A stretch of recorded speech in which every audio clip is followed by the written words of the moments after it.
so much for making time in your busy schedule to meet with me about Cedar Lane. Glad to do it. Well, so much is going on. What really delights you right now about the church?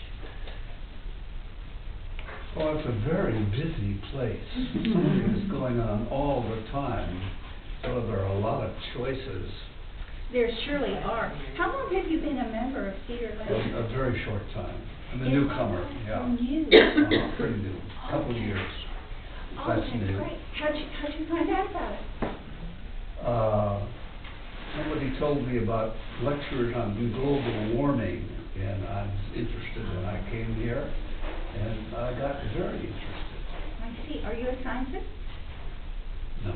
No, but you're interested in global warming, and you came, and the environment. Yeah.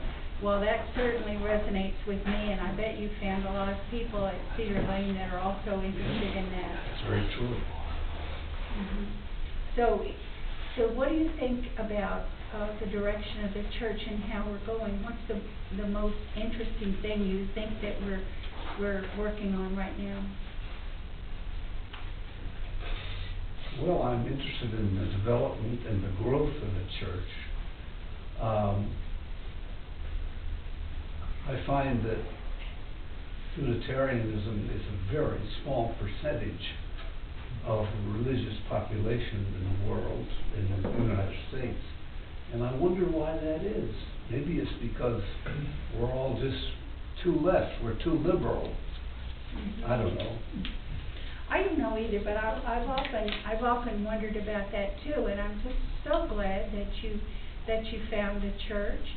And the reason that I wanted to get together with you today was to talk about the direction we're going in, and I'm glad that you found us through global warming and those issues, because I think that we're going to be working on a lot of environmental awareness. It's very important to the church. And at this time, I'd like to ask you to consider a pledge of support for the coming year. You mean you want to put the arm on me?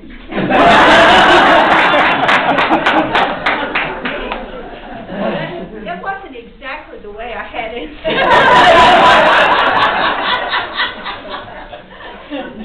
I'm just so pleased that you've decided to be a member.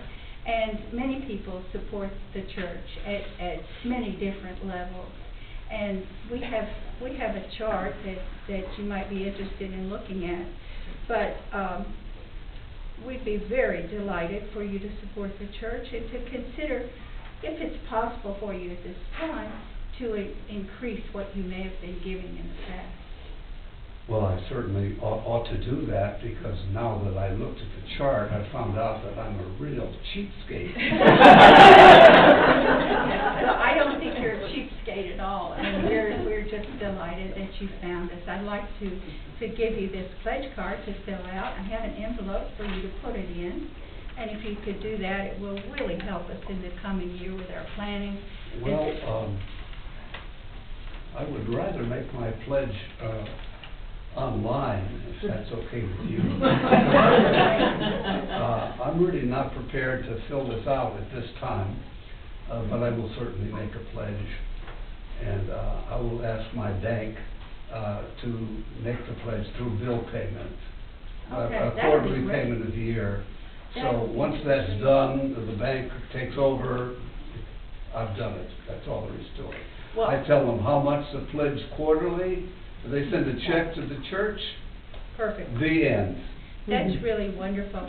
The one thing that we're doing this spring is getting ready for next year and looking at the issues that are most important to people and setting the budget for all that.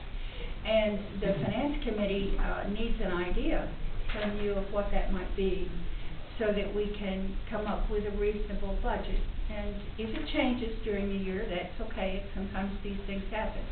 But could I possibly get back to you in 2 weeks? Could we talk about this in 2 weeks, so that we could know what your intentions are for the year?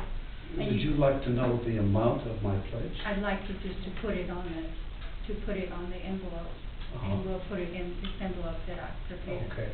Actually, I intend to make that known in an email to the administrator of the church. Is that okay? Well, of course it's okay. He's really good. Yeah. What? No, that's great. I want to thank you for being